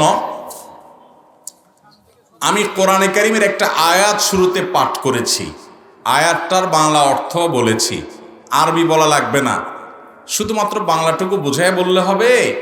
আল্লাহ রাব্বুল আলামিন আমাদেরকে বলেছেন যে আল্লাহর রসুলের ভিতরে তার মধ্যে আমাদের জন্য একটা জিনিস রাখা আছে। উত্তর যারা দিতে পারবেন, মুখে বলা যাবে না, শুধু হাত তোলেন। ওই মাফলার যুবক আগে তুলছে, হ্যাঁ দাঁড়ান, বলেন। হ্যাঁ ভাই, আবার বলবো? প্রশ্ন না বুঝে তুমি হাত তুলছো? আচ্ছা আরেকবার বলি। আল্লাহ কোরআনে বলেছেন তোমাদের জন্য, যারা আল্লাহ এবং আখিরাতের প্রতি বিশ্বাস করো, তোমাদের জন্য রাসূলের মধ্যে উত্তম কি আছে? আদর্শ। উত্তর সঠিক। আসো পুরস্কার নিয়ে যাও। আমাদের লিডার, আমাদের আদর্শ, আমাদের নেতা, যাকে দেখে দেখে চলবো, তিনি কে? মুহাম্মদ সাল্লাল্লাহু আলাইহি সাল্লাম। তিনি হলেন সর্বোচ্চ মডেল। বাবা হিসাবে তিনি কেমন ছিলেন, শাসক হিসাবে কেমন ছিলেন, নেতা হিসাবে কেমন ছিলেন, এবং সব দিক থেকে নামাজ কেমন পড়তেন, রোজারা, সব দিক থেকে তিনি হলেন সর্বোত্তম আদর্শ। আল্লাহ তাআলা আমাদেরকে সেই সর্বোত্তম আদর্শ হওয়ার তৌফিক দান করুন। আসো আসো, এই নাও, দিয়ে দেন ভাই ওর পুরস্কারটা। আচ্ছা ভাই, এরপরের প্রশ্ন, আমি একটা হাদিস পড়েছি, নবী করিম সাল্লাল্লাহু আলাইহি সাল্লামের বিশ্বস্ততার কথা বলতে গিয়ে একটা হাদিস পাঠ করেছি। সে হাদিসে বাংলা অর্থ হলো, যেই ব্যক্তির আমানতদারিতা নাই, যার ভিতরে আমানতদারিতা নাই, যে আমানতের খেয়ানত করে, আমানত রক্ষা করে না, বিশ্বস্ত না, যে বিশ্বাসযোগ্য না যে লোকটা, সেই লোকটার কি নাই? উত্তর যারা জান হাত তোলেন। এই আগে হাত তুলছে যুবক, হ্যাঁ বলো, কি নাই? প্রশ্ন উত্তর কে বলছে? উত্তর বলছে কে? যে বলছে হাত থেকে উল্টা নিব এখন জরিমানা। মুখে উত্তর দেওয়া নিষেধ, হাত তুলতে বলছি। বসো, তাহলে উত্তর যেতে আউট হয়ে গেছে, বাদ। এরপর আমরা পরের প্রশ্নে আসি। ভাই আপনারা একটু সরে দাঁড়ান না, ভাইরা দেখতেছে না তো পিছনে। এই ভাই সরে দাঁড়ান। হ্যাঁ আচ্ছা, এরপরের প্রশ্ন, দাঁড়ানো ভাইরাও বলতে পারবে, কিন্তু সবাই বলতে পারবে। হাত যারা, যে আগে হাত তুলবে আমরা তাকে বলার সুযোগ দিব। আচ্ছা এবার আসেন, খুব সহজ প্রশ্ন। নবী করিম সাল্লাল্লাহু আলাইহি ওয়াসাল্লাম নবী হিসাবে, রাসূল হিসাবে মক্কার মানুষের কাছে পরিচিত হওয়ার আগে কোন পরিচয় পরিচিত ছিলেন? এদিকে উত্তর দিছে কে? এটা ধরে বাঁধো। আমরা তো উত্তর দিতে নিষেধ করছি মুখে। হাত নামান, প্রশ্নগুলো নষ্ট করতেছে। মূর্খ নাকি মানুষ? বারবার বলতেছে মুখে উত্তর দেওয়া যাবে না, আবার মুখে উত্তর দিচ্ছে। হ্যাঁ, কঠিন প্রশ্ন করব? আচ্ছা ঠিক আছে, একটা কঠিন প্রশ্নে আসি। নবী করিম সাল্লাল্লাহু আলাইহি সাল্লামের বিশ্বাসযোগ্যতা, আমানতদারিতার তিনটা ঘটনা বলেছি আমি। এর ভিতরে যে কোনো দুইটা ঘটনা বলতে পারবে যে, সে হাত তোলে। হাত খুব কম উঠছে। ওই পরের হাত, পরের হাত। এই তুমি তো একবার পুরস্কার পাইছো, দেখছো? আবার হাত, হ্যাঁ দাঁড়ান, বলেন কি কি ঘটনা বলছি?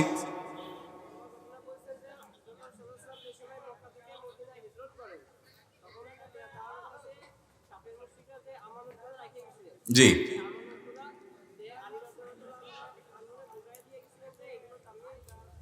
যাদেরটা তাদের কাছে ফেরত দিও। গুড, একটা হলো। আরেকটা?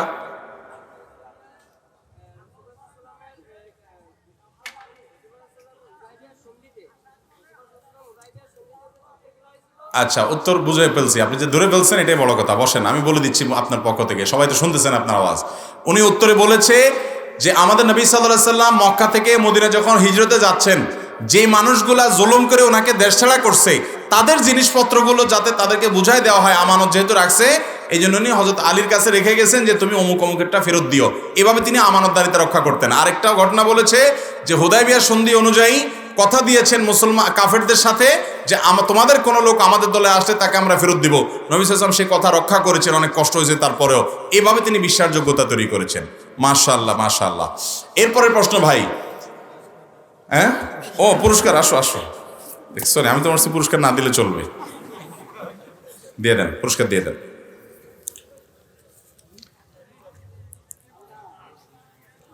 আচ্ছা ভাই,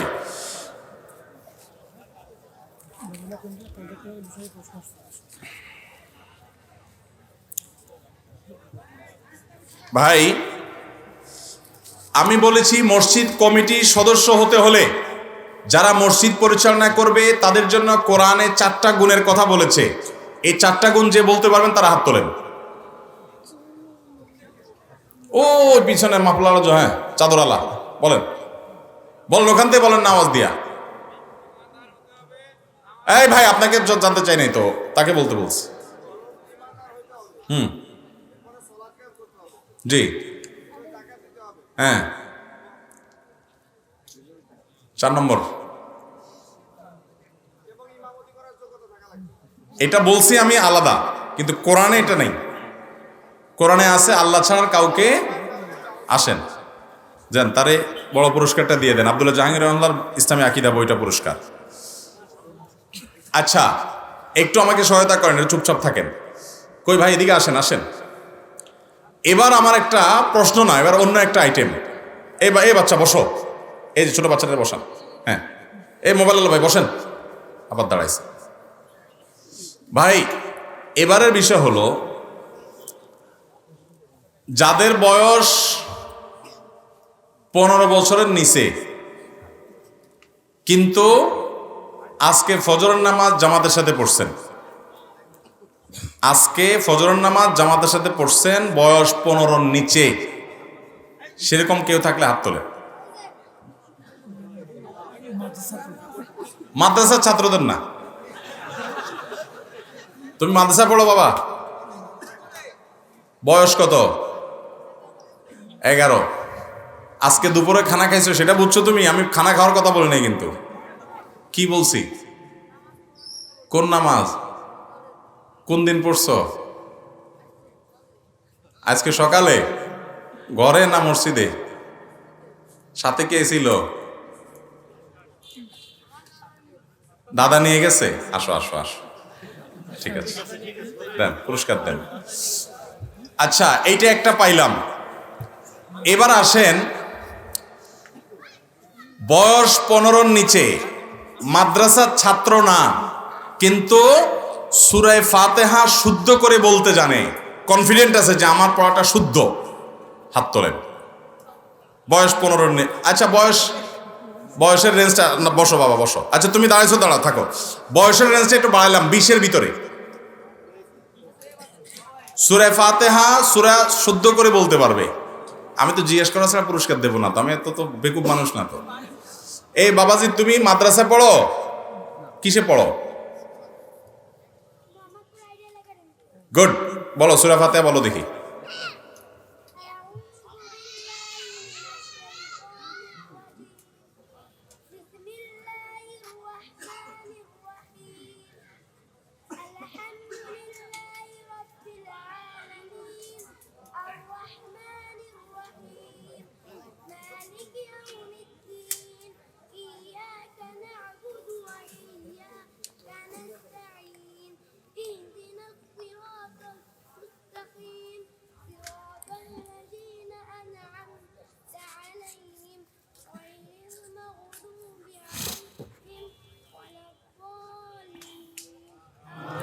মাশাআল্লাহ, সবাই মাশাআল্লাহ বলেন। তোমার নাম কি বাবাজি? এদিকে আসো, কি নাম? মুজাহিদ হাসান। আসো, আমার লেখা দোয়ার বই তোমাকে অটোগ্রাফ সহকারে দিচ্ছি আমি। আপনার মসজিদের মুসল্লি?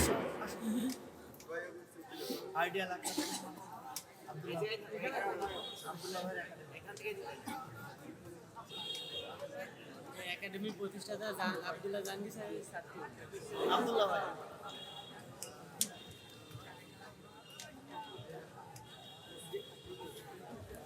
এই নেন অটোগ্রাফ সহকারে তোমার জন্য দোয়া লিখে দিলাম আমি। মাশাআল্লাহ। আচ্ছা এবার আসেন, বয়স 30-এর ভিতর না 30 বেশি হয়ে যায়, 25-এর মধ্যে আজকে কোরআন তেলাওয়াত করছে, আজকে কোরআন তেলাওয়াত করছে বুঝে শুনে, কিন্তু মিথ্যা কথা মাহফিলে বসে বললে সামান্য একটু পুরস্কারের জন্য এটা বলবে না কেউ, আশা করি। আমরা এতক্ষণ ওয়াজ শুনলাম কি, মুসলমান যদি দুনিয়ার রাজত্ব দেয় তবু তো মিথ্যা বলবে না ইনশাআল্লাহ, তাই না? তাহলে এই ছোট্ট পুরস্কারের জন্য মিথ্যা তো বলবে না, এটা তো নিশ্চিত ইনশাআল্লাহ। আচ্ছা বলেন এবার, আপনারা সবাই আজকে কোরআন তেলাওয়াত করছেন? আচ্ছা, ওই 4টা হাত আপনারা দাঁড়ান, উঠেন। আচ্ছা 4টা না, 2টা, ওই শেষের 2টা ভাই উঠেন। হ্যাঁ আপনি উঠেন, আপনি উঠেন, আপনি উঠেন। 2 জন দাঁড়ানোর মধ্যে কেউ আছে? কিরে ভাই দাঁড়ানো সব বেতেলাওয়াতালা নাকি? আচ্ছা আর 2 জন কে জানি উঠছিলেন, হাত তুলছিলেন, তা আপনারা দাঁড়ান। হ্যাঁ ঠিক, 4 জন। আমার কাছে পুরস্কার তো আছে, 3টা আছে। আর এজাজ গাড়িতে বই আছে, নিয়ে আসো, দৌড় দাও। কই গাড়ি কি কাছে না দূরে? দৌড় দাও, দৌড় দাও। যে কজন হয়েছে এদের মাহরুম করা যাবে না। ভাই তুমি বলো কোথায় তেলাওয়াত করছিলে আজকে, বলো। মসজিদে? কোন জায়গা থেকে তেলাওয়াত করছিলা? না না না, কোরআন শরীফের কোন জায়গা থেকে, কোন পাড়া থেকে? তুমি কি প্রতিদিনই তেলাওয়াত করো? কিসে পড়ো? হ্যাঁ মাদ্রাসার ছাত্র? তুমি হাফেজ? হ্যাঁ পুরা হাফেজ না, তারপরেও মাদ্রাসার ছাত্র। আজকাল অনেকে নিয়মিত তেলাওয়াত করে না। আসো তুমি পুরস্কার নিয়ে যাও। এরপরের ভাই, আমার ইয়াং ভাই, বলেন কি নাম? বাইজিদ। মাদ্রাসায় পড়ো না স্কুলে? সব মাদ্রাসার পাবলিক কেন রে ভাই? যে মাদ্রাসায় পড়ে সে তো কোরআন তেলাওয়াত করবে, এটা আমরা আশা করবো ইনশাআল্লাহ। আচ্ছা আসো পুরস্কার নিয়ে যাও। ভাই আমার মাহফুলাওয়ালা ভাই, আপনি তো বুঝাই যাচ্ছে মাদ্রাসা পড়েন না, কিন্তু আজকে কোরআন তেলাওয়াত করছেন অ্যাক্সিডেন্টলি, মানে প্রতিদিন পড়েন না, আজকে হঠাৎ পড়ছেন?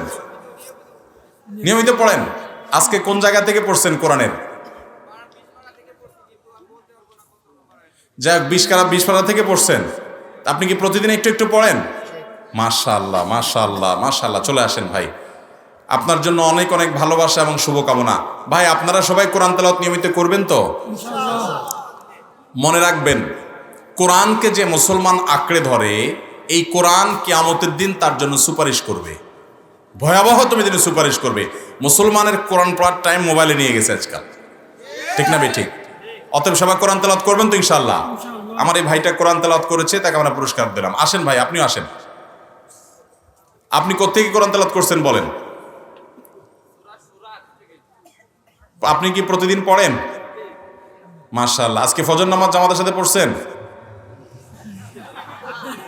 তো ফজর নামাজ না পড়ে কোরআন তেলাওয়াত করছেন? দুপুরে যোহরের সময় পুরো মানে নামাজ পড়ে তারপরে কোরআন তেলাওয়াত। আর ফজরের নামাজ কি হয়েছে? মানে ফজরটা কাজা হয়ে গেছে, আজকে হঠাৎ হয়ে গেছে। প্রতিদিন ফজর জামাতে পড়তে হবে ইনশাআল্লাহ, ঠিক আছে না? ফজর নামাজ জামাতে পড়ার গুরুত্ব অনেক বেশি ভাইরা। এই যে সাক্ষাৎ হয়ে গেল, হাত মিলাবেন, আসেন আসেন। ও আল্লাহ, এই টি শার্টের মধ্যে কি এটা?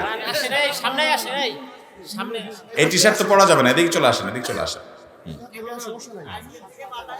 অসুবিধা নেই।